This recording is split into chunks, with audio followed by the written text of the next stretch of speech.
के मुखिया इस कार्यक्रम के बीच पहुंचे हुए हैं।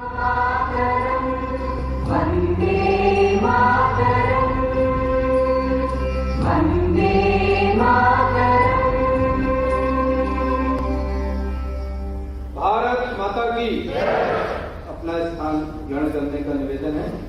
आप सभी अपना स्थान ग्रहण करें।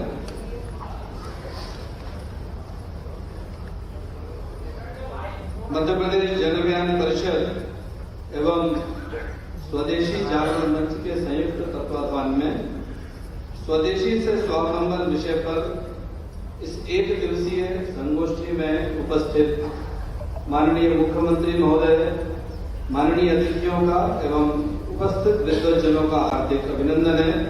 मैं जन अभियान परिषद के माननीय उपाध्यक्ष महोदय श्री मोहन नागड़ी से निवेदन करता हूं, आज के कार्यक्रम में जिनका जन अभियान परिषद में 1 वर्ष भी आज ही पूर्ण हुआ है, वो माननीय मुख्यमंत्री महोदय का स्वागत करें।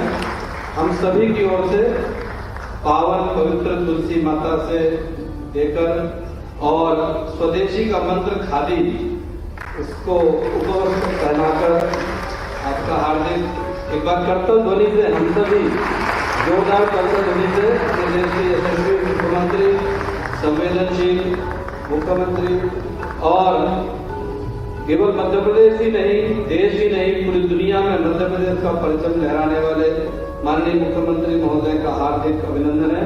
मैं स्वदेशी जागरण मंच के क्षेत्रीय संयोजक श्री सुधीर दाते जी वह सबसे निवेदन करता हूं, वो माननीय मुख्यमंत्री महोदय का स्वदेशी जागरण मंच की ओर से स्वागत करें।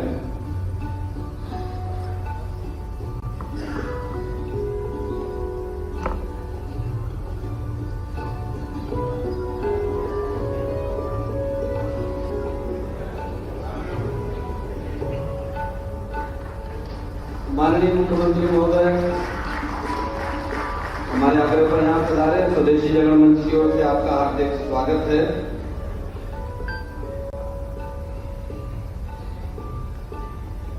मैं जन अभियान परिषद के उपाध्यक्ष श्री मोहन नागड़ी से निवेदन करता हूँ, प्रदेश अध्यक्ष श्री हेमंत खंडेलवाल जी का हम सब की ओर से स्वागत करें। हम सब लोग कर्तव्य ध्वनि से इस कार्यक्रम में अपनी सहभागिता दें।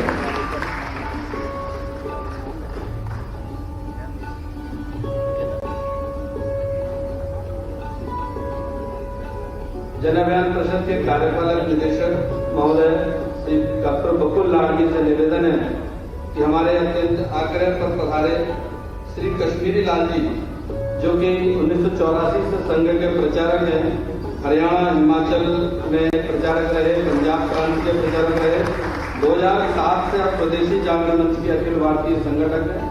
आपका हम सबकी ओर से स्वागत करें। हमारे बीच में श्री आर सुंदरम जी, जो कि चार्टर्ड अकाउंटेंट हैं और विश्व व्यापार संगठन के नियमित सलाहकार हैं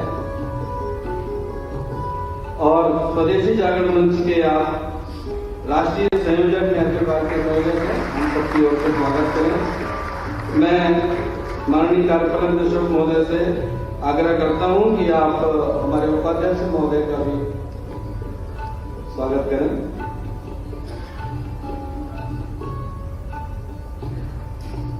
अत्यंत परिश्रमी हैं हमारे माननीय उपाध्यक्ष महोदय और मध्य प्रदेश में ही नहीं, देश में आप जल संरक्षण और अनेक विषयों के तज्ञ हैं, हम सबके मार्गदर्शक हैं।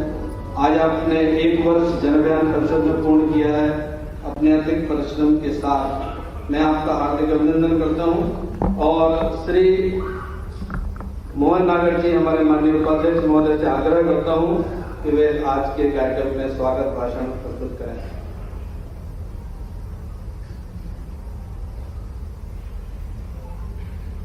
मध्य प्रदेश जन अभियान परिषद और स्वदेशी जागरण मंच के इस संयुक्त तत्वाधान में स्वदेशी से स्वावलंबन विषय को लेकर के इस राज्य स्तरीय संगोष्ठी में आज हम सब के बीच मंच पर विराजमान मध्य प्रदेश तेरा वैभव अमर रहे मां, हम दिन चार रहे न रहे, इस प्रकार की संकल्पना से हम सब लोग काम कर रहे हैं हम सब एक बार करतल ध्वनि से माननीय मुख्यमंत्री जी के स्वागत करेंगे। माननीय मुख्यमंत्री महोदय। मध्यप्रदेश जन अभियान परिषद एवं स्वदेशी जागरण मंच के संयुक्त तत्वावधान में आयोजित इस कार्यक्रम में माननीय उपाध्यक्ष मोहन नागर जी, अभी हमारे उपाध्यक्ष जी तो गए, लेकिन हमारे स्वदेशी जागरण मंच के अखिल भारतीय संगठक माननीय कश्मीरी लाल जी साहब, आपको प्रणाम करता, आपका अभिनंदन करता हूँ।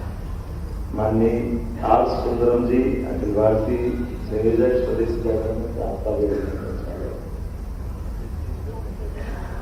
डॉक्टर बकुल लाल जी और मंच के सामने मौजूद आप ही सम्मानीय अतिथिगण, स्वदेशी जागरण मंच और इस पूरे विचार के साथ स्वदेशी से ओतप्रोत भाइयों बहनों, पत्रकार साथियों, मित्रों, आज एक साथ तो सुखद संयोग है। आज राष्ट्रीय लघु उद्योग दिवस भी है। मेरी अपनी ओर से स्वदेशी के इस स्वावलंबन वाली कार्यशाला में उस भाव के आधार पर ये हमको ज्यादा सार्थकता प्रदान कर रहा है, उसके लिए मैं प्रदेशवासियों को बधाई देता हूँ, अभिनंदन करता हूँ। अब आज का समय तो इतना अच्छा है, वैश्विक स्तर पर हमसे ज्यादा हर एक कोई देशवासी इस बात को समझ रहा है कि आज के दौर में स्वदेशी के भाव को कभी कभी जैसे वर्षा ऋतु का लाभ मिलता है कि हमारे यहाँ आम समय की फसल के बजाय वर्षा ऋतु की फसल स्वतः केवल बीज डालने की जरूरत है, बाकी परमात्मा अपने आप बढ़ाता है। आज का अनुकूलता देश भर में ये है कि जैसे हमारे स्वदेशी के बीज का अपने आप दिख रहा के फलता फूलता माहौल, वातावरण और हमारी उस भावना के बलबूते पर हमसे ज्यादा हमारे विरोधी चिंतित नजर आ रहे हैं। उनको समझ नहीं पा रहे कि करे तो करे क्या करे, लेकिन ये बात भी सही, सारे उलझे सुलझे प्रश्नों का उत्तर केवल एक हमारे लिए है कि जो स्वदेशी की भावना है और परमात्मा की दया है। हमारा कल्चर शुरू से ही इस बात से ही चलता है। सनातन संस्कृति के आदिकाल के समय से हमारे गांव आत्मनिर्भर, गांव के अंदर मैं जब 1992 के समय विद्यार्थी परिषद के सील प्रोजेक्ट में गया था, एक महीने जब हम अपने ट्राइबल की बेटी में घूमे, सच में मैं पहली बार उसमें आश्चर्य से हुआ कि उन्होंने कहा हम केवल नमक लेने नीचे जाते हैं। मेरे थोड़ा हम अपन मालवा के लोग थे, हमने कहा नमक लेने जाते, बोले हम कुछ भी नीचे से नहीं लाते, बल्कि गांव के गांव भी उनका ऐसा कहना कि ये जो गांव हमारे जहां हम रहते हैं उस गांव के आसपास में जंगल, थोड़ी जमीन बना करके 10-15 साल उसमें रहते हैं, बाद में गांव का गांव सिर्फ हो जाता दूसरे और वो आनंद से रहते। तो हमने कहा ये कैसे? बोले हम कपड़े भी बना लेते, कपड़े भी सब कुछ लेते थे, बाकी फसल सब्जी बाकी अपनी सारी दुनियादारी केवल नमक के लिए नीचे जाते। तो ये बाकी हमारा कल्चर कितना अलग प्रकार का कैसा, और गांव के गांव अंदर हमारे सभी प्रकार के लघु उद्योगों के भरोसे जिसकी आवश्यकता जो है वो सब गांव में मिलता है। और ये आज के दौर में अब थोड़ी टेक्नोलॉजी बदली है, तो भी भारतीय टेक्नोलॉजी खूब मचा रही है। हमसे ज्यादा पाकिस्तान से पूछना चाहिए कि क्या हाल है हमारे स्वदेशी के, वो प्रमाण पत्र देगा जिसके भरोसे से हम अपनी प्रतिभा के बलबूते पर, और ये एक बार नहीं, ये हमेशा कितना आनंद आता है जब हमारे अपने मिसाइल मैन का जमाना याद करें कि हमारे अपने प्रतिभा के बलबूते पर कितना अच्छा लगता था जब वो बात आती थी। एक परमाणु का धमाका हुआ और कुछ विदेशी लोगों ने संपर्क किया, अटल जी ये नहीं चलेगा, दूसरे दिन फिर हो जाता है, फिर वो दूसरे दिन बात होती है, अटल जी ये नहीं चलेगा, तीसरे दिन फिर हो जाता है। बोल नहीं रहे थे, हमारे बम बोल रहे थे कि भारत का स्वाभिमान कहा जा रहा है, ये एहसास है। ऐसे ही हमारे अपने देश के अंदर ये आज का समय भी ऐसा है। हमारे उस भाव को समझने के लिए हमारी भी अलग अलग नीतियां बोल रही है, बोल कुछ नहीं रहे, जो जिसको करना करो, लेकिन चलो हमारे पास और भी तो विकल्प है, और ये विकल्प ही स्वदेशी हमारी अपनी प्रतिभा के बलबूते पर इस देश ने अपनी जो भी एक पहचान बनाई, और खास करके कृषि क्षेत्र में हमारे सभी प्रकार के लघु उद्योगों को बचाने के लिए जिस ढंग की लड़ाई अभी देश लड़ रहा है, वाकई ये स्वदेशी से ओतप्रोत है। माननीय प्रधानमंत्री जी का अभिनंदन करें, श्री नरेंद्र मोदी जी का जोरदार अभिनंदन। भगवान के यहाँ देर है अंधेर नहीं, हम कभी सुनते समझते थे। और आज के दौर में हमारे देश को जब तीसरी आर्थिक ताकत बनने की तरफ हम लोग बढ़ रहे हैं, तो सच में इसमें देश के अंदर बड़ा सबसे बड़ा योगदान तो हमारी जीवन शैली का। ये बात सही है, सरकारों की अपनी भूमिका होती है, सरकार की पॉलिसियां होती, लेकिन सरकार की पॉलिसियों के साथ समाज की जागृति जो चाहिए, और समाज की जागृति का जो अपना अंदर का कल्चर है, उसके आधार पर हम सदैव इन सारे संघर्षों से निकल के बाहर आते हैं। तो मैं उम्मीद करता हूँ स्वदेश जी के माननीय आज मोहन नागर जी को बधाई देता हूँ। मुझे मालूम नहीं पड़ा, 1 साल हो गया 363 में, ऐसा लगा जल्दी अभी अपॉइंट करा, लेकिन आपके माध्यम से आपका साथ देता तो मेरे तरफ भी आपकी बात के लिए भी बड़ा हो गया। मेरे को ध्यान में आ रहा है कि अच्छा मेरा 1.5 साल से ऊपर हो गया। और इसमें लोकसभा भी हो गई, सारी हमारी आम सभा लोकसभा सब चल रही है। मैं मान के चलता हूँ कि ये आज माननीय जी साहब यहाँ मौजूद है, सुंदरम जी मौजूद है, मुझे बताया गया कि कई सारे हमारे गोष्ठी में वक्तागण भी अपने अपने विचार रखने वाले हैं। जैसे मैं अपनी ओर से आप सबका मध्य सरकार की ओर से भी अभिनंदन करता हूँ और ये विचार जरूर देता हूँ कि आपने और आपको सबके भाव से आज का समय वाकई ये और सार्थक है। आजादी के पहले से स्वदेशी के भाव के बलबूते पर हमने अंग्रेजों से भी लड़ाई लड़ी और समाज को भी जागृत करने का एक बड़ा संघर्ष का इतिहास है। और स्वदेशी के भाव में ये अवरोध आते रहते, ये अवरोध समय अपने आप ठीक कर देता है। हमने आजादी की लड़ाई में भी जब तक गणपति जी नहीं आए तब तक आनंद नहीं आया। गणपति जी के आने के बाद बाल गंगाधर तिलक ने जो लड़ाई लड़ी वो स्वदेशी की भावना देश भर में और अभी भी गणेश जी का ही समय चल रहा है, तो मैं मान के चलता हूँ ये धूमधाम चलती रहेगी, इसका आनंद आता रहेगा। मेरी अपनी ओर से एक बार फिर विनम्रता के साथ कि मुझे एक नीचे की किसी में कार्यक्रम में जुड़ना, उसके तुरंत बाद मेरे लगातार कार्यक्रम है। हमारी सरकार भी इसी दिशा में आगे बढ़ी। मैं आपको ये जरूर बताना चाहूँगा कि आज मैं अपनी रीजनल इंडस्ट्री कॉन्क्लेव टूरिज्म के सेक्टर में जा रहा हूँ। हमने अपनी सरकार के माध्यम से वो सब करने का प्रयास किया है जो स्वदेशी के लिए बहुत जरूरी है। हमारे अपने उदाहरण के लिए केवल एक प्रयोग बताना चाहूँगा। उज्जैन जहाँ से मैं विधायक हूँ, वहाँ विधायक में मैं आपको बताना चाहूँगा वैसा कि ठीक है 1233 में हम कमजोर थे तो महाकाल का मंदिर तो हो गया है। हमारे शासक मजबूत हुए, 250 साल बाद महाकाल का मंदिर बन गया। अब महाकाल का मंदिर तो 250 साल पहले बना था, लेकिन जैसे बनारस में माननीय प्रधानमंत्री जी ने किया कि काशी का कॉरिडोर बना करके उन्होंने काशी के अंदर हमारी एक अलग प्रकार की आस्था और वर्तमान के दृष्टि से हमारा आकर्षण खड़ा किया। हमने उसी दिशा में थोड़ा आगे बढ़ते हुए केवल बाबा महाकाल और महाकाल के भगवान शिव के परिवार की गाथाओं को मूर्तिबंत रूप से सामने लाने का प्रयास किया। अब उसमें वो रोचकता भी डाली जैसे भगवान के शिव की जो जीवन की लीलाएं। अब अपने ध्यान नहीं आता भगवान शिव के 2 विवाह हुए, आमतौर पर हमको ध्यान ही नहीं आता, तो हमने वो 2 विवाह के पसंद रखे।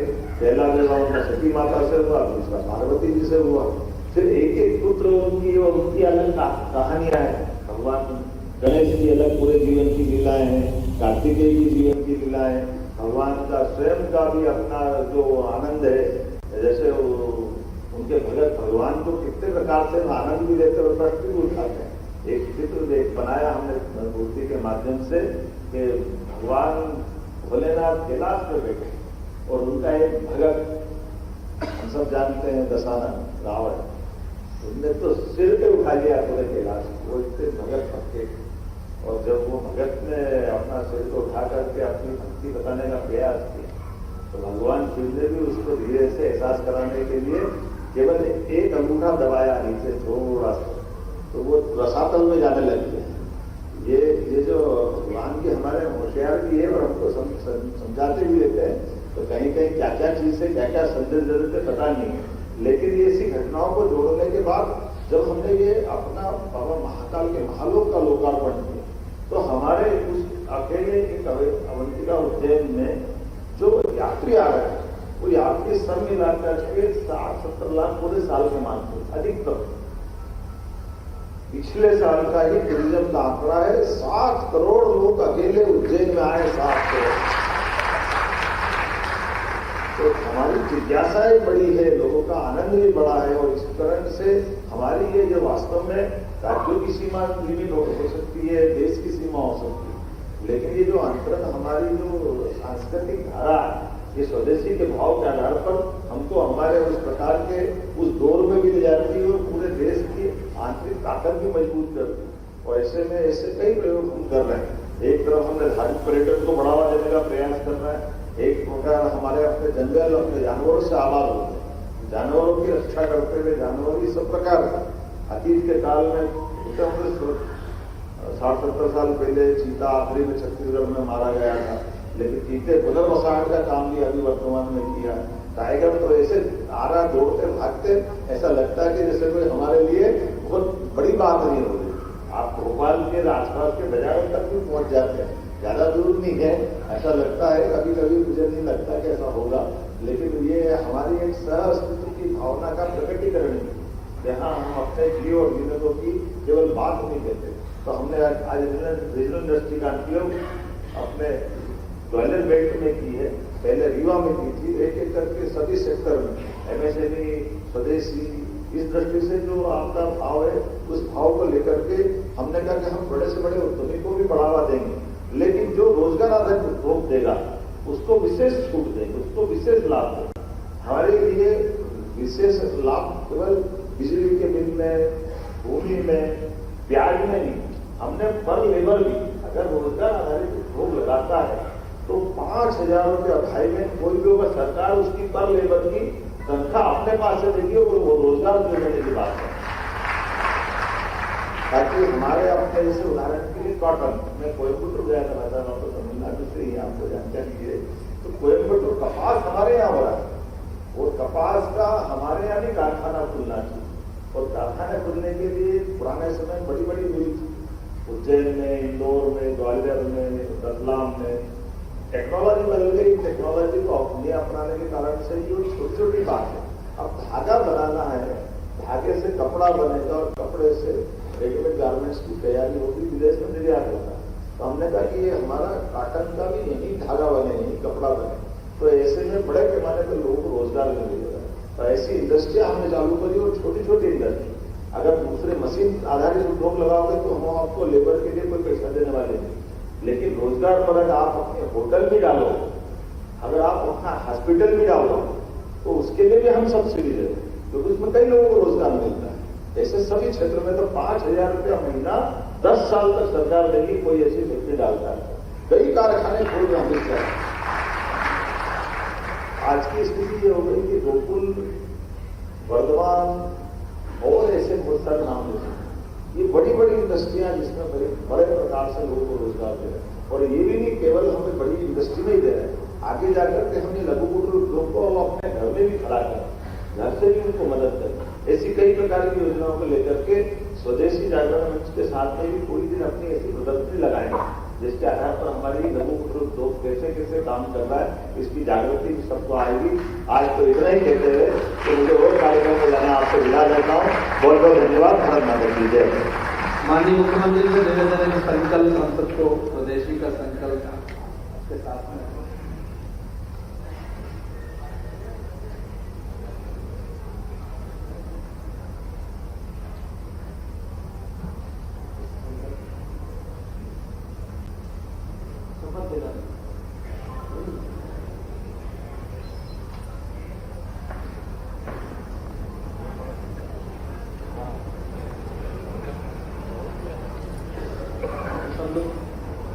इसको मजबूत करने के लिए शपथ लेने का होगा।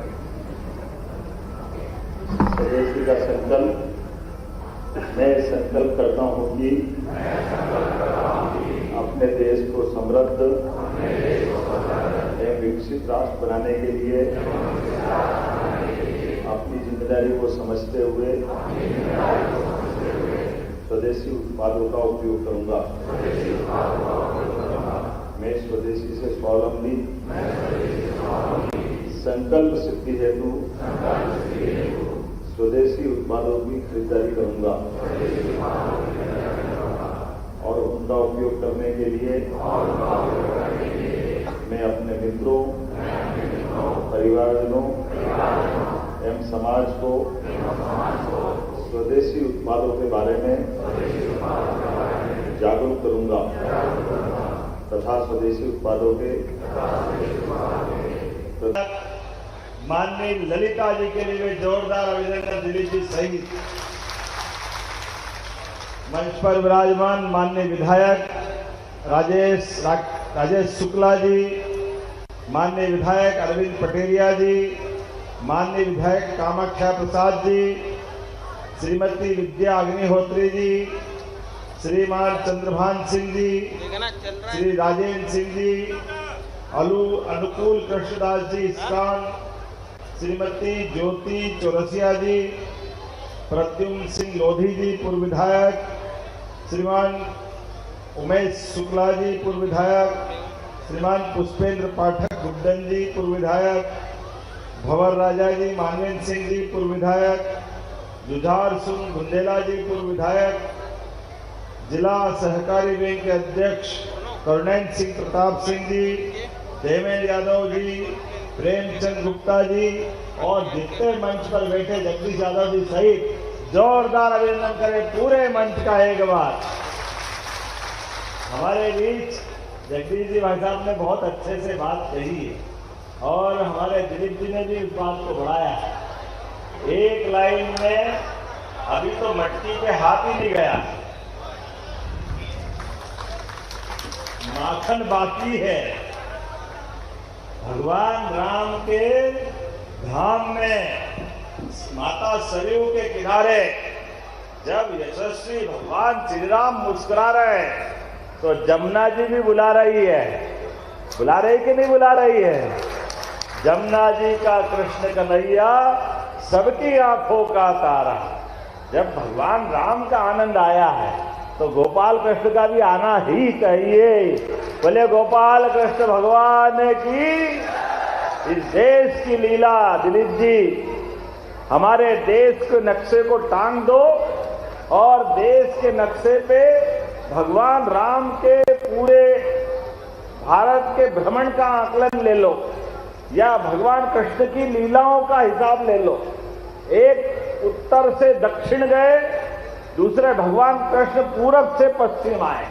पश्चिम में द्वारका, पूरब में आसाम के ऊपर तक। पूरे देश को जानना समझना है तो दो देवताओं की जय कर दो। बोला गोपाल कृष्ण भगवान के साथ राम कृष्ण भगवान की। ये राम और कृष्ण दोनों देवताओं का स्मरण कर लो।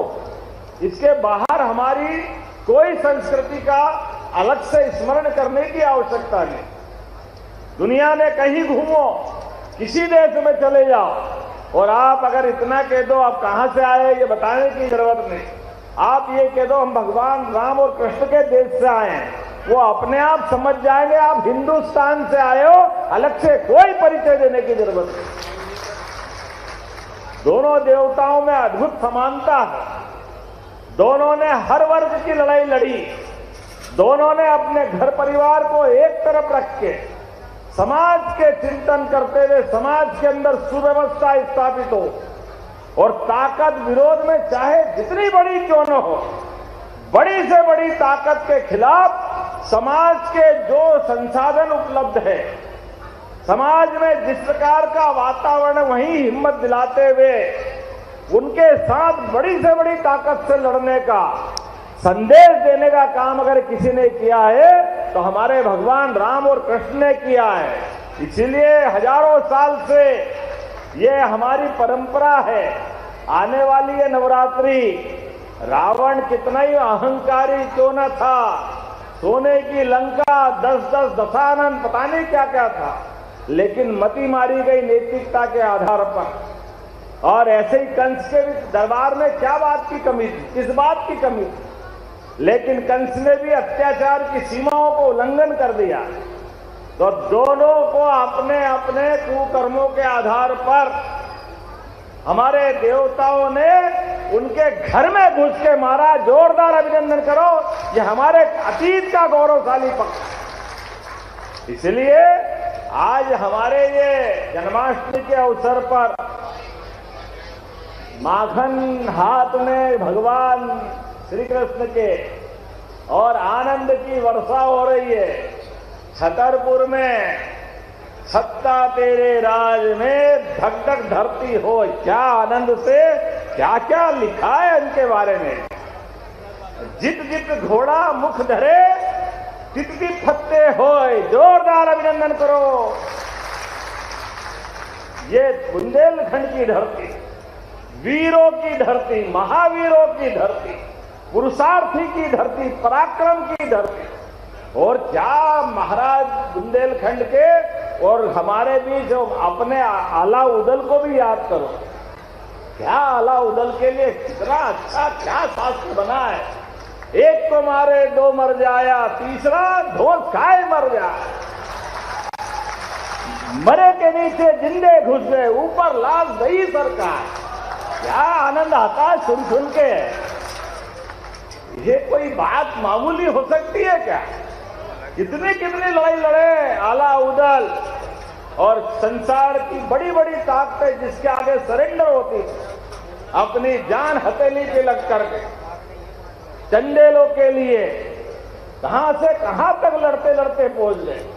वो कहानी बरसात के समय पूरा बुंदेलखंड तो क्या पूरे देश के अधिकांश लोग जो यहां से इसको जानते हैं बड़े गर्व और गौरव से सुनाते हैं। मुझे इस बात का भी आनंद है, बुंदेलखंड की धरती अतीत के मुगल काल में जब अधिकांश जगह हमारी चुनौतियां खत्म हो गई मुगलों के द्वारा, लेकिन बुंदेलखंड ने अपना सीना अड़ा करके हर सत्ता से चुनौती ली है। ये वीरों की धरती है, ये गौरवशाली अतीत वाले लोगों की धरती। खजुराहो दुनिया की यूनेस्को की सबसे बड़ी ताकत, और खजुराहो तो क्या अब बदलते दौर में यहां के लिए एक ही कठिनाई थी। वीर तो इतने कि जान की बाजी लगाने के लिए जैसे एक के आगे 10-10 खड़े रहते थे, इसलिए अपनी वीरता की धाक तो दुनिया में बनाई। लेकिन प्रकृति की मार के कारण से परमात्मा की लीला है, किसी और धरती में जमीन को नीचे से पोला करो तो मिट्टी निकलेगी, चट्टान निकलेगी, पानी निकलेगा, लेकिन हीरा तो बुंदेलखंड में ही निकलता है। ये और कहीं नहीं मिलता।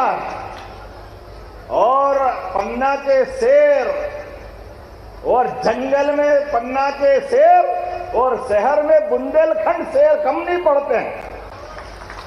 अपने अपने प्रकार से अतीत के उस गौरवशाली अतीत को याद करते हैं। कई सारी बातें मैं कह सकता हूं, लेकिन आज थोड़ी समय की भी कमी है। आज सवेरे हमारी सरकार बनने के बाद यशस्वी प्रधानमंत्री के लिए जोरदार अभिनंदन करो श्रीमान नरेंद्र मोदी जी के लिए।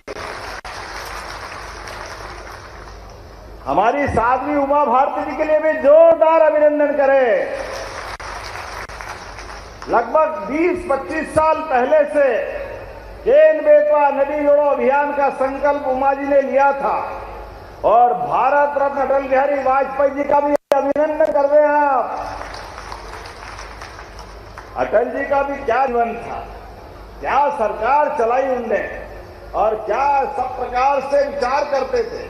उन्होंने कहा बुंदेलखंड की धरती को अगर हमको सरसब्ज करना है, किसानों की जिंदगी बेहतर बनाना है, यहाँ का पलायन रोकना है, युवाओं को काम देना है, तो नदी जोड़ो अभियान आना चाहिए। नदी जोड़ो अभियान, केन बेतवा नदी जोड़ो अभियान से हमारा बुंदेलखंड मध्य प्रदेश वाला और उत्तरी यूपी वाला भी, दोनों के लिए पानी का इंतजाम अगर करना है तो केन बेतवा जोड़ो। बड़े दुर्भाग्य के साथ कहना पड़ेगा, पता नहीं कांग्रेस पार्टी का जन्म किस घड़ी में हुआ। जब भी करते उल्टा ही करते, सीधा होता ही नहीं उनसे। ये नदी जोड़ो अभियान की जब बात आई तो कांग्रेस के लोगों ने आंदोलन कर दिया। हाई कोर्ट, सुप्रीम कोर्ट, नहीं नदी से नदी नहीं जोड़ना चाहिए। अरे लोग भूखे मर रहे हैं, किसान का खेत प्यासा है, उसके पास मेहनत के अपने हाथ हैं, और खेत को क्या चाहिए, हमने पारस नहीं देखा कि वो सोना बनाता है। पारस लोहे से छुआ दो तो सोना हो जाता है, लेकिन ये तो पक्की बात है, सूखे खेत में पानी फेर दो फसल सोने की हो जाती है, ये पक्की बात है। किसानों की प्रतिभा के बलबूते पर आज से 25 साल पहले भी पानी आ सकता था, लेकिन दुर्भाग्य के साथ केन बेतवा नदी जोड़ो अभियान चलने नहीं दिया। मुझे इस बात का आनंद है, हमारी सरकार बनते ही यशस्वी प्रधानमंत्री का दोनों हाथ ऊपर करके जोरदार ताली बजा। हमारी कई पीढ़ियां तर जाएगी, हमारे अब परिवार से कोई पलायन नहीं होगा। और आप सबसे भी हाथ जोड़ के निवेदन है, माननीय प्रधानमंत्री ने जो आशीर्वाद दिया केन बेतवा नदी जोड़ो का, अब अपने को कोई आदमी जमीन बेचने की जरूरत मत करना, कोई गांव का घर बेचने मत जाना। आने वाले समय में बुंदेलखंड की धरती पंजाब हरियाणा को पीछे छोड़ेगी, पंजाब हरियाणा को अपनी सिंचाई क्षमता के माध्यम से यहीं पर पर्याप्त रूप से पानी मिलेगा। बिजली की उपलब्धि तो है ही, और ये बुंदेलखंड का फिर नया इतिहास प्रारंभ होगा। और केवल खेती नहीं, अब तो हमने अलग अलग बहुत सारे काम चालू किए हैं। पर्यटन को बढ़ावा देने के लिए आज चंबल, ग्वालियर और सागर संभाग के तीनों संभाग के मिलाकर के अलग अलग प्रकार के उद्योगों के लिए आजकल तो पर्यटन भी उद्योग की तरह है। एक पर्यटन की इकाई आती है, एक होटल खुलती है, 150 लोगों को उसमें रोजगार मिलता है। 3,500 करोड़ के प्रस्ताव आए, जोरदार अभिनंदन करो, 3,500 करोड़। ये बदलते दौर का अपना समय है। अब हमने अलग अलग एक छोटे छोटे स्थान पर भी सभी प्रकार के रोजगार के साधन बढ़ाने का अभियान चलाया हुआ है। इसीलिए पर्यटन के लिए भी, और मैं जब शिक्षा मंत्री आया था, बहन हमारी बोल रही थी ललिता जी, जब मैं यहाँ शिक्षा मंत्री बन के आया तो छतरपुर विश्वविद्यालय की बात आई, और विश्वविद्यालय में हमारे ये पटेरिया जी और कई लोग साथ थे, दीदी भी थी। इनने कहा कि वो विश्वविद्यालय, मुझे लगता काफी लोग थे, अपन सभी थे, और इनने कहा वो एक कमरे का कुलपति का एक कमरा और उसमें एक चपरासी और कोई था ही नहीं, विश्वविद्यालय चल रहा कई साल से, इसका भवन बनवा दो। मैं महाराजा महाविद्यालय में बैठा था, मैंने कहा कि भाई अगर विश्वविद्यालय बनाना है, वास्तव में अगर छतरपुर को गौरव दिलाना है, महाराजा छत्रसाल के नाम पर स्थापित विश्वविद्यालय छोटा कैसे हो सकता है? उसी दिन उसी समय घोषणा करके उस महाविद्यालय को ही हमने विश्वविद्यालय का नामकरण दिया था। तब कई कांग्रेस के लोगों ने आंदोलन किया, हमारा महाराजा कॉलेज चला गया, विश्वविद्यालय कहाँ ये बना दिया, बेवकूफ बना रहे हैं, ये गलत बात है। जाने क्या क्या किया था? हमने कहा भाई नया विश्वविद्यालय खोलना है, नया जिला बनता है, तो जो बिल्डिंग उपलब्ध है उसी में तो जिला बनता है, बाद में कलेक्ट्रेट बन जाता है। जो हमने कहा वो करके दिखाया, नया विश्वविद्यालय भवन बन रहा है, जोरदार अभिनंदन करो अपने इस विश्वविद्यालय के लिए, नई पीढ़ी के लिए।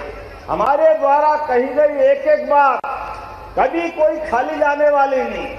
ये यशस्वी प्रधानमंत्री के नेतृत्व वाली विश्व की सबसे बड़ी पार्टी की, भारतीय जनता पार्टी की सरकारें हैं, जो कहते हैं वो करके दिखाते हैं। भगवान कृष्ण को लेकर के जब हमने कहा कि जो मथुरा का महत्व है, जो द्वारका का महत्व है, गोकुल और वृंदावन का महत्व है, तो हमारे मध्य प्रदेश में भी भगवान की कई इतिहास की जगह जुड़ी हुई कि नहीं जुड़ी हुई?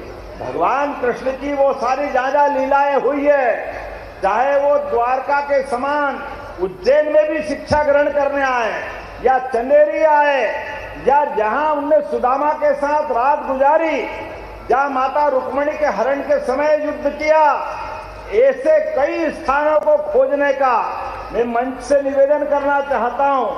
भगवान कृष्ण का कोई ऐसा इतिहास छिपा हुआ हो जहां उसको तीर्थ के रूप में लाना है, तो भंवरे राजा जी से भी निवेदन करता हूं और आप सबसे भी वो स्थान बताना। हमारी सरकार एक एक स्थान को चिन्हित करते हुए धर्मस्थल तीर्थस्थल बनाने का काम करने वाली, कोई स्थान छूटने वाला नहीं। और भगवान ने जहां से भ्रमण किया, मथुरा से द्वारका आते जाते या पूर्वांचल आते जाते, तो जैसे भगवान श्री राम का वन गमन पथ मार्ग हम बनाने वाले हैं, ऐसे ही भगवान कृष्ण का पाथेय भी बनाने वाले हैं। हम तो भाग्यशाली। भगवान राम ने भी अयोध्या त्यागी, लेकिन 11 साल हमारे चित्रकूट में रहे। बोलो जय जय श्री राम। भगवान राम हो, भगवान कृष्ण हो, इनके साथ हमारा लंबा इतिहास है और मद्रेस भाग्यशाली है। हमारे लिए उनकी लीलाएं हमारी धरती पे हुई। और अब तो और जिनके घर गाय वो गोपाल, और जो गाय पाले और भगवान कृष्ण की भी जयकार करें वो घर घर गोपाल कृष्ण। बोले गोपाल कृष्ण भगवान की। इसलिए खेती के साथ साथ अपनी आय दूध से भी बढ़ाने के लिए हमारी सरकार ने एक और योजना चालू की है। उसको नाम दिया डॉक्टर भीमराव अंबेडकर कामधेनु योजना। 25 गाय माता आप अगर लाके पालते हो लगभग 42 लाख की लागत से, तो 10 लाख रुपया सरकार आपको माफ करने वाली है। जोरदार अभिनंदन करो हमारी इस योजना के लिए। घर घर गाय पालें, दूध उत्पादन करें, परिवार, बच्चे, माताएं सबको भी दूध, घी, मक्खन खूब खाओ खिलाओ, और ज्यादा बचे तो दुग्ध संघ खरीदेगा, दूध भी खरीदेगा, बोनस भी देगा। ऐसे कई प्रकार के काम हमारी सरकार ने चालू किए। और गौशालाओं के लिए भी जो 20 रुपया प्रति गौमाता देते थे, अब हमने 40 रुपया प्रति गौमाता के लिए गौशाला का अनुदान बढ़ाया। अभी हमने लगभग 1 लाख अलग अलग नौकरी के लिए आवेदन शुरू करते हुए उसका हमने अपना विज्ञापन निकलवाने के ऑर्डर दिए। 42,000 तो हेल्थ डिपार्टमेंट में, और पुलिस में भी कम नहीं पड़ते। मुझे मालूम बुंदेलखंड से बहुत लोग पुलिस में भी आते हैं। लगभग 22,500 पद है, 7,500 पद, और पुलिस भर्ती बोर्ड सहित हम अब 3 साल तक लगातार भर्ती कराएंगे। जोरदार अभिनंदन करो। सब इंस्पेक्टर और जवान सहित सारे पदों की भर्ती पूरे प्रदेश में करने वाले हैं। एक एक करके सारे क्षेत्रों में, कोई क्षेत्र छोड़ने वाले नहीं। और रोजगार आधारित उद्योगों के लिए भी, स्वदेशी को बढ़ावा देने के लिए भी लगातार अभियान चला रहा है।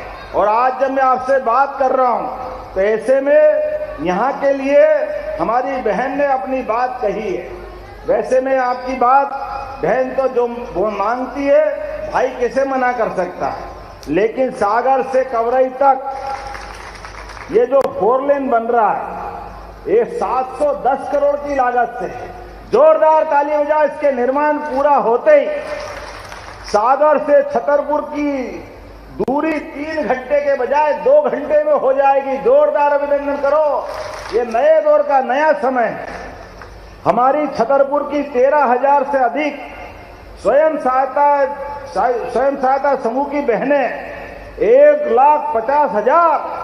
आप चिंता मत करना, बहनों के लिए, हमारी लाडली बहनों के लिए भी इसी सावन में तो 250 रुपया अलग और 1250 अलग दिए थे। लेकिन दुर्भाग्य के साथ कहना पड़ेगा, कांग्रेस के नेताओं को शर्म नहीं आती। वो कहते लाडली बहनें शराब पीती है। अरे भाई, तुम्हारे मुंह में ये शब्द आया कैसे? ये बहनों के प्रति दुष्प्रचार कांग्रेस को बहुत महंगा पड़ेगा। कांग्रेसियों, तुम्हारे इन्हीं कर्मों के कारण तुम्हारी हालत खराब हुई है। कांग्रेस के लोगों की दृष्टि, कभी बड़े नेता कोई बहन को, महिला को पता नहीं क्या क्या बोलते थे, शब्द बोलने में शर्म आती, लेकिन ये बेईमान मानते नहीं है। इनके कर्म इन तक रहने दो। भैया दूज पे मैं 1,500 रुपया महीना हमारी सरकार के माध्यम से देने वाला हूं बहनों के लिए। हमारी सरकार बहनों के लिए और नए नए काम कर रही है। और ये राहुल गांधी दुर्भाग्य के साथ कहना पड़ेगा, गाली गलौज कर रहे मंच पे माननीय प्रधानमंत्री की माता के लिए। अरे जो भगवान के देवलोक में चली गई उनके लिए तो हमारा कभी मन में तो छोड़ो, मुंह पे तो सोच ही नहीं सकते। कभी संस्कृति जो स्वर्ग चले गए उनके बारे में अब शब्द बोले, कितनी दुर्भाग्य की बात है। लेकिन बड़ी बेशर्मी से केवल कुर्सी के लिए गाली गलौज की भाषा, ये कांग्रेस का अहंकार बोल रहा है, ये राहुल गांधी का घमंड बोल रहा है। जनता सब जानती है, बिहार की जनता भी जवाब देगी और बुंदेलखंड की जनता भी जवाब देगी। कोई उनको छोड़ने वाला नहीं।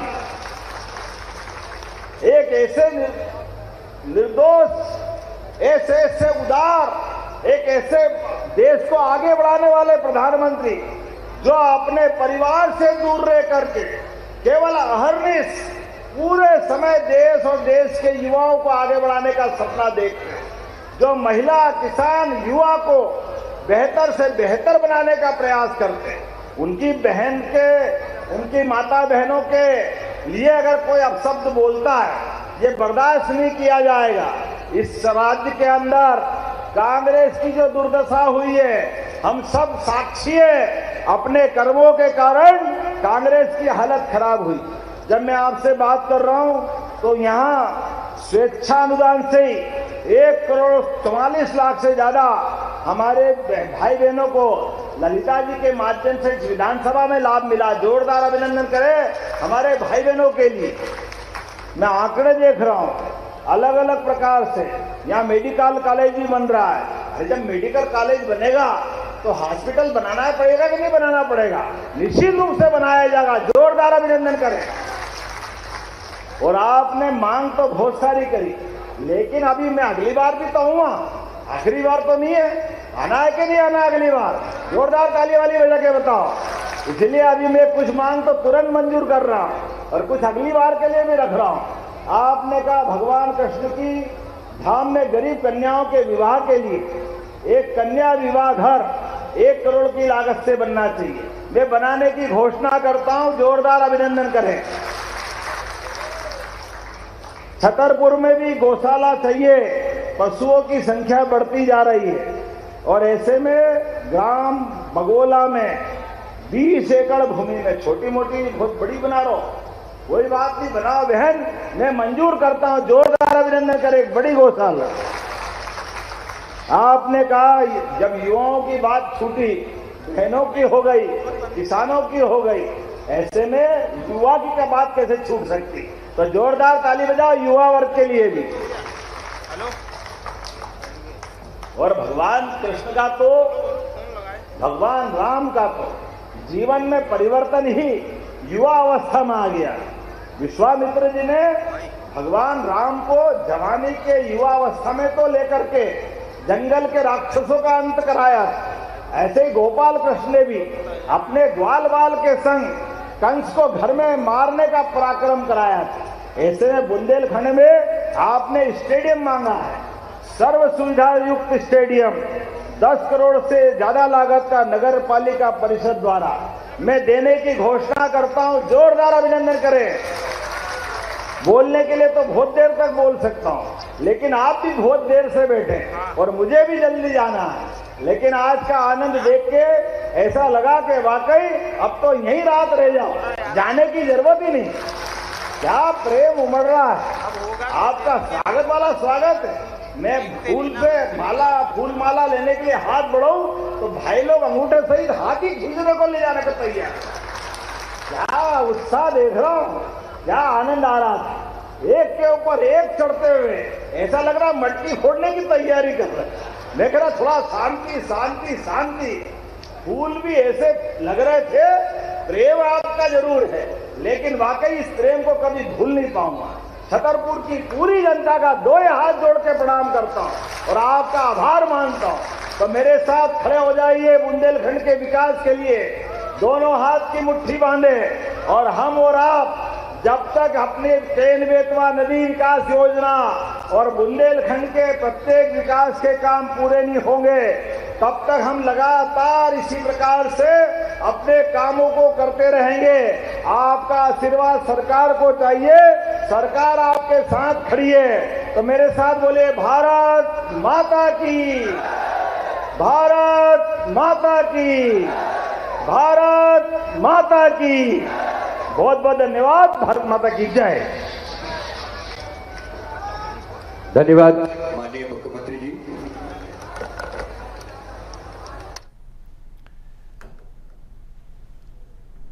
तो सीएम डॉक्टर मोहन यादव को सुन रहे थे आप, वीरों की धरती छतरपुर से संबोधित कर रहे थे और इस दौरान प्रधानमंत्री नरेंद्र मोदी पर जिस तरीके से अमर यादव टिप्पणी की गई उसको लेकर भी सीएम डॉक्टर मोहन यादव खूब गरजे और उन्होंने कांग्रेस को यहां से घेरा है और यह कहा है कि बिहार की जनता के साथ ही छतरपुर की जनता भी कांग्रेस को जवाब देगी।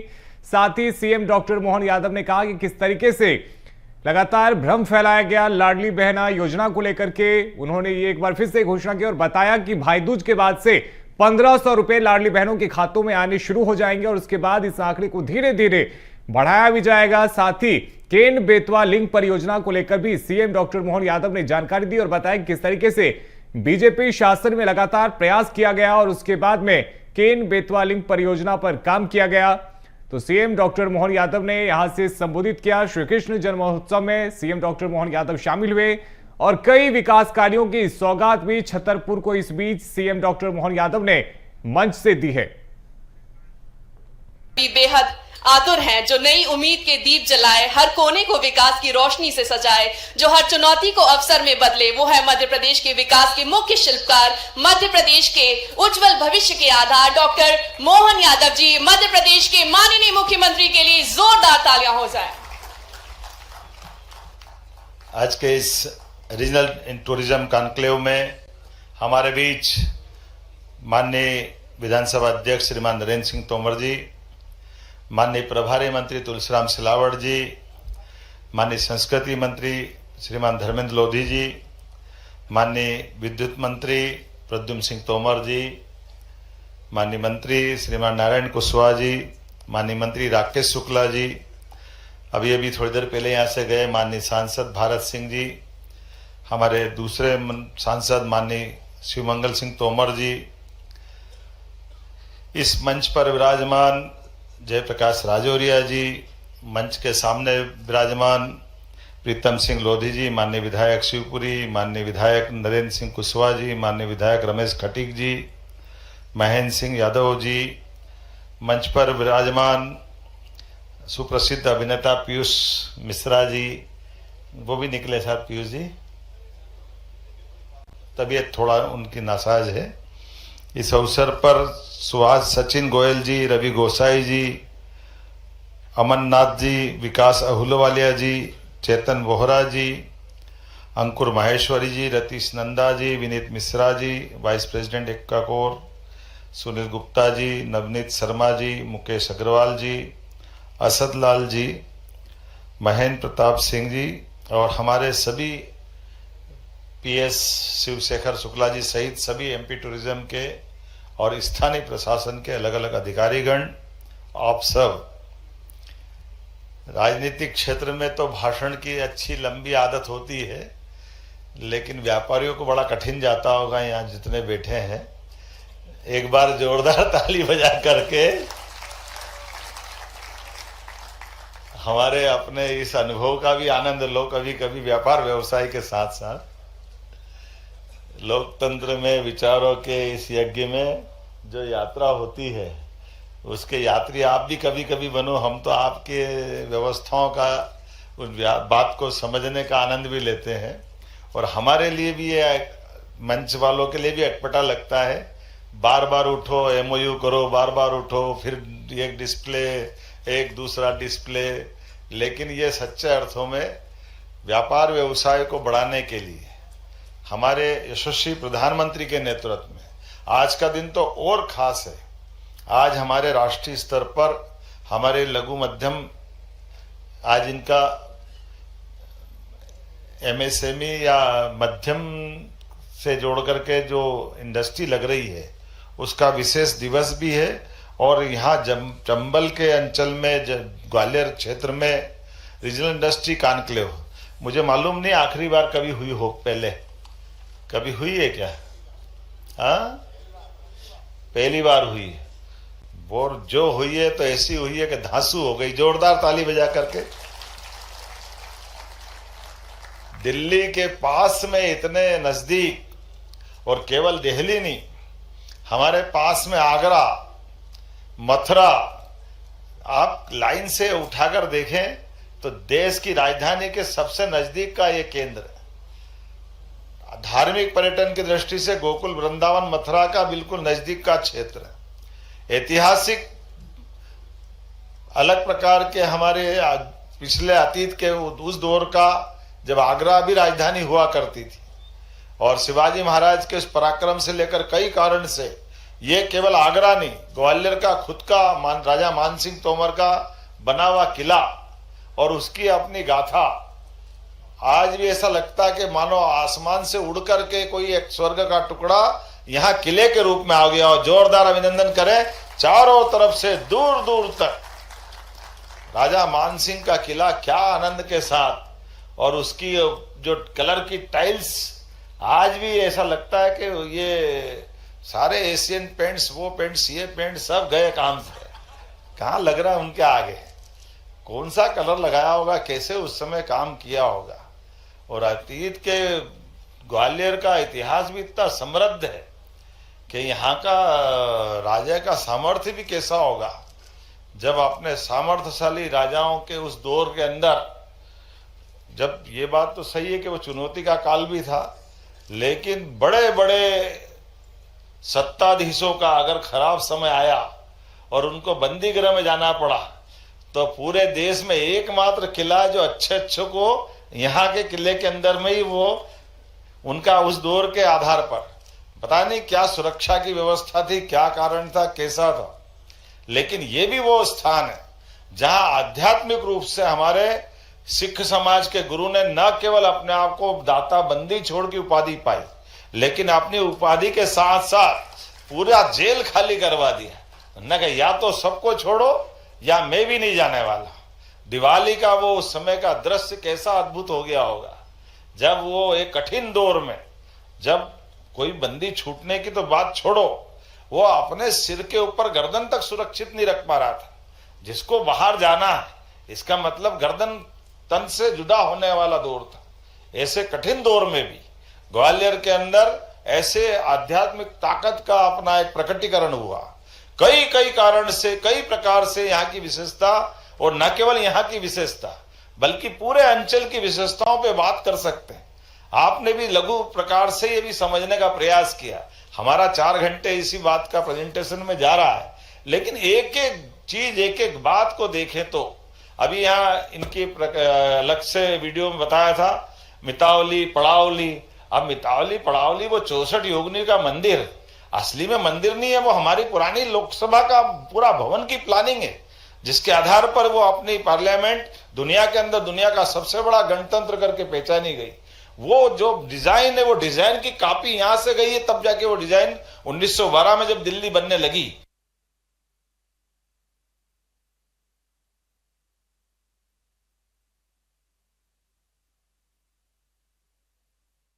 तो देखिए, सीएम डॉक्टर मोहन यादव को अभी आप सुन रहे थे, उनका संबोधन था, जिस तरह से वो जानकारी दे रहे हैं ग्वालियर शहर के बारे में।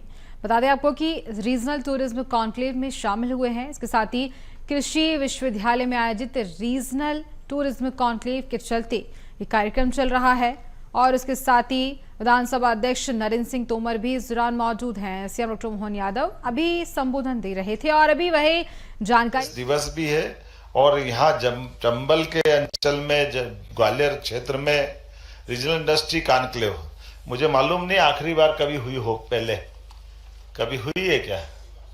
हाँ, पहली बार हुई है।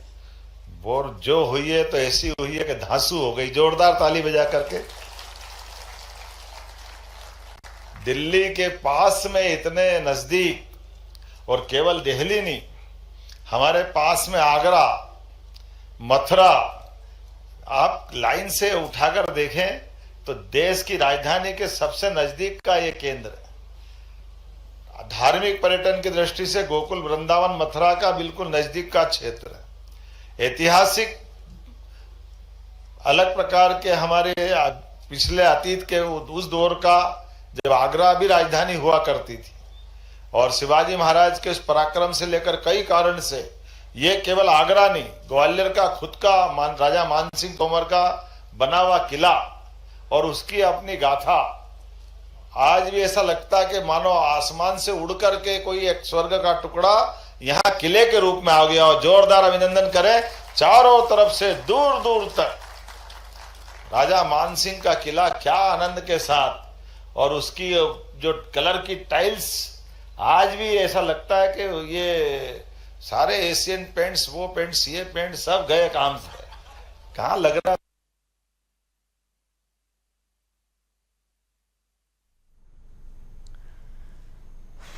ग्वालियर के किले की जानकारी वह दे रहे हैं जिस तरह से भव्य तरीके से जो बनाए गए हैं किले, उन सभी के बारे में भी मुख्यमंत्री ने यहाँ पर जानकारी दी है अपने संबोधन के बीच।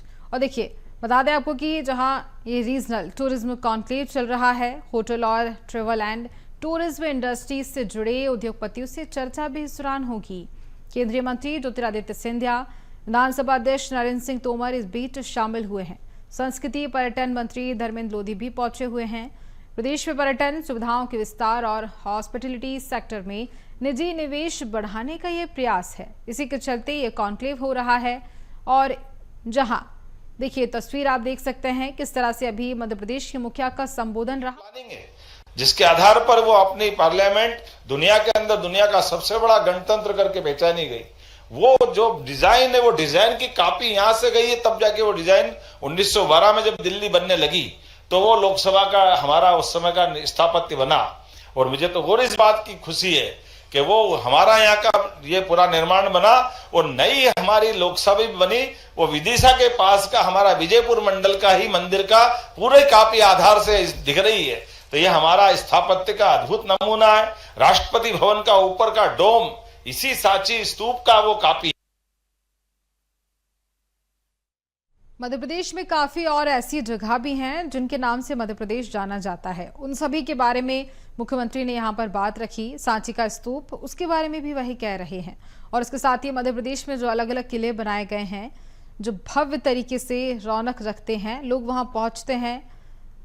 पर्यटन की दृष्टि से अगर देखा जाए तो काफी ज्यादा ऐसे किले हैं जहां पर लोग पहुंचते हैं, पर्यटक पहुंचते हैं। और उन सभी की जानकारी, उन सभी के बारे में यहाँ पर मुख्यमंत्री डॉक्टर मोहन यादव बता रहे हैं, कह रहे हैं अपने संबोधन के बीच। और साथ ही ये बताने की कोशिश की जा रही है कि जिस तरह से लगातार मध्य प्रदेश को बढ़ावा दिया जा रहा है, पर्यटन की दृष्टि से अगर देखा जाए तो पर्यटक पहुंच रहे हैं और उन जगहों को और ज्यादा भव्य। और दुनिया में लोगों को आश्चर्य की चीता खत्म हो गया। अरे जिसको देखना जहां आ जाओ, चाहे जा गली मोहल्ले में मिल जाएगा।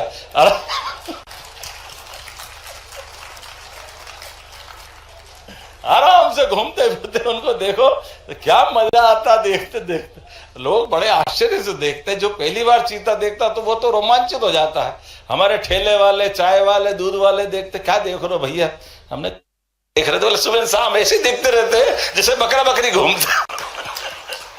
ये कितना एक तरह से सह अस्तित्व की भावना का उत्कृष्ट उदाहरण है कि हमारे मनुष्य भी आराम से रह रहे, उनके पशु भी आराम से रह रहे और हमारे दुर्लभ प्रकार के प्राणी भी आराम से रह रहे। और एक ये नहीं, घड़ियाल का मैंने बताया। अब घड़ियाल के चक्कर में मगर भी बहुत अपने आप पनप गए। मगर को पनपाया नहीं, मैंने देखा ये मगर भी बैठे हैं। और आप बिल्कुल नाव वाव से पास चले जाओ, बीच की रेती के बड़े बड़े टीले बने हुए और वो मगर को कोई फर्क नहीं पड़ रहा है। हमने कहा इसको क्यों फर्क नहीं पड़ रहा? बोले उससे आपको फर्क पड़ जाएगा, उधर मत देखो, दूसरी तरफ चलो।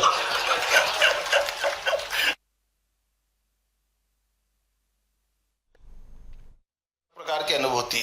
और आज मैं भाषण तो कुछ और देने वाला था, लेकिन मुझे लगा कि आज आपकी थकान भी मिटा दूं, थोड़ा सा अपनी बात तो ये सारी चीजों का एक तरह से हमने सबने आज अनुभव लिया, लेकिन ये यहाँ के स्थानीय लोगों के लिए भी बहुत सारी सौगातें मिली। एक तरफ राजा मानसिंह विश्वविद्यालय जो संगीत के मामले में बेजू बावरा से लोग जोड़ते हैं, बेजू बावरा, और यहाँ के कौन थे कलाकार, तानसेन, ये कैसे बड़े बड़े नाम हैं। हम वो विज्ञापन देखते कि जरा बरसाती लिया हो तो बेजू बावरा याद आता था, वो राग मल्हार गाता आता ना टीवी में, लेकिन यहाँ के तानसेन का वो इतना बड़ा इतिहास है जिनके अपने जीवन काल में। और अब और अच्छी बात तब हो रही है कि जो पूरा फूलबाग का एरिया ऐसा स्थापत्य के बहुत अच्छे नमूने बने हुए, वो पानी के बीच में बना हुआ, वो कलाकारों को बैठ के गाने बजाने का मंच वही है ना फूलबाग वाला। अब बहुत बार आते आते ग्वालियर थोड़ा थोड़ा मैं भी समझ गया हूँ, वो पुराना नगर निगम के पास का भवन और ये जो बेजाताल क्या क्या है, तो उसको भी अच्छा करने के लिए एमओयू हुआ। जोरदार अभिनंदन करो जितने यहाँ से यात्री आ रहा है, अब 4 गुना ज्यादा वहां आकर के उस पे वो जो हमारे एक अपने गुजरात के सज्जन जिनको दिया है, क्या नाम उनका, शिवशेखर जी, शामिल जी, तो एक कंपनी है उनके माध्यम से जिनने साबरमती आश्रम महात्मा गांधी जी के आश्रम पे भी वो काम कर रहे हैं, तो पूरा क्षेत्र के संवारने का काम उनके पास रहेगा।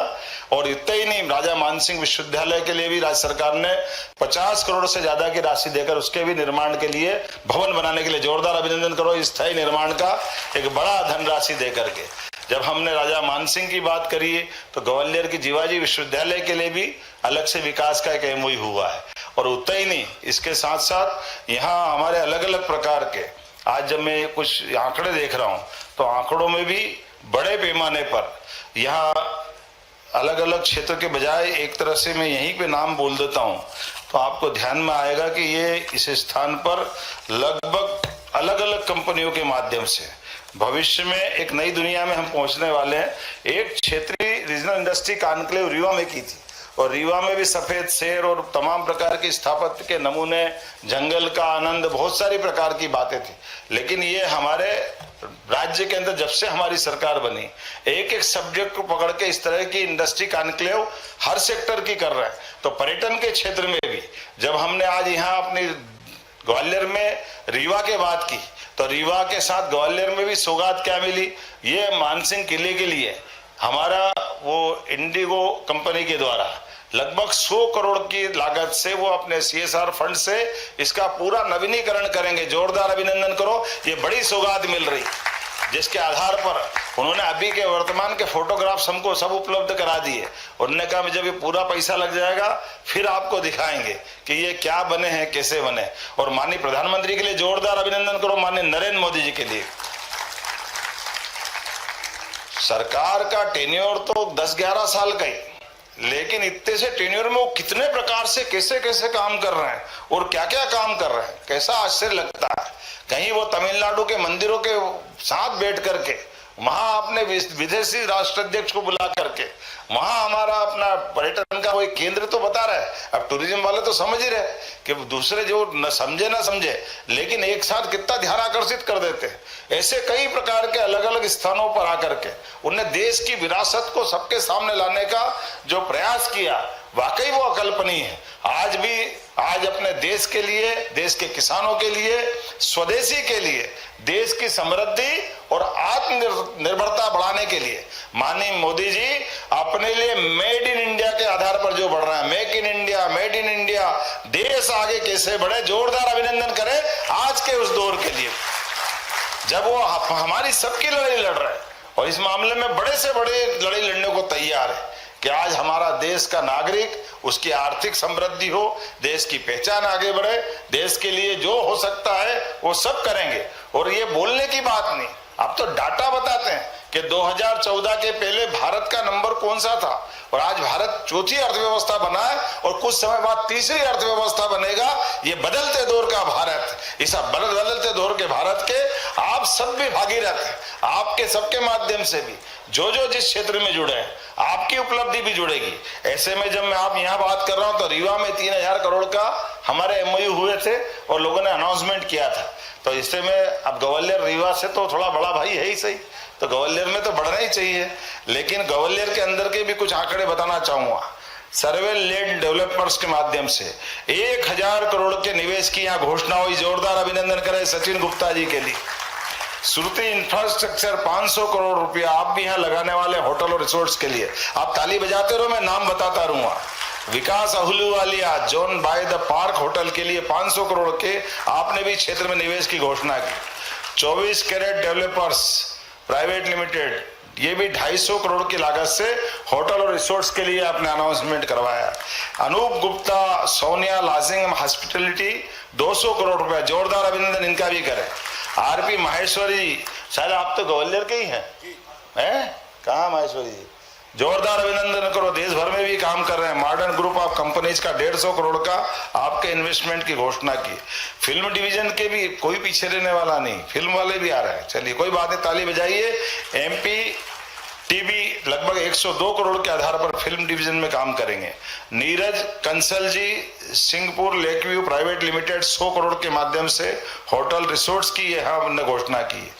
ताली बजाओ तो अच्छे से बजाओ, तो आनंद आना चाहिए। मैं अगला बोलूंगा।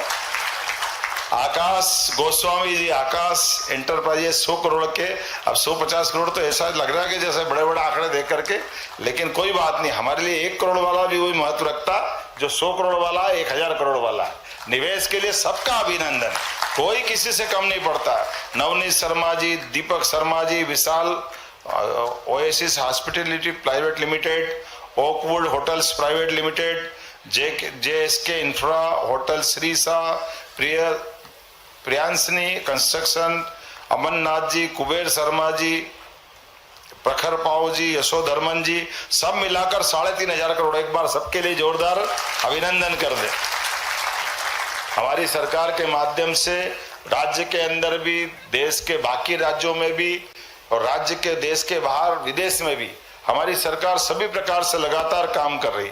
और ग्लोबल इन्वेस्टर समिट के माध्यम से यशस्वी प्रधानमंत्री के मौजूदगी में पिछली बार हमने फरवरी में लगभग 30 लाख करोड़ की जीआईएस संपन्न की थी। लेकिन जीआईएस के बाद भी लगातार हम इस प्रकार के अलग अलग सब्जेक्ट वाइज, और बदलते दौर में अब जिस प्रकार की हमारी ये समय चल रहा है, इस समय में हमने सभी क्षेत्रों में समान रूप से इन सारी बातों का प्रोत्साहन देने का प्रयास चालू किया है। और इस अभिनव प्रयास में विषयवार भी हम अपनी इंडस्ट्री का एनक्लेव कर रहे हैं।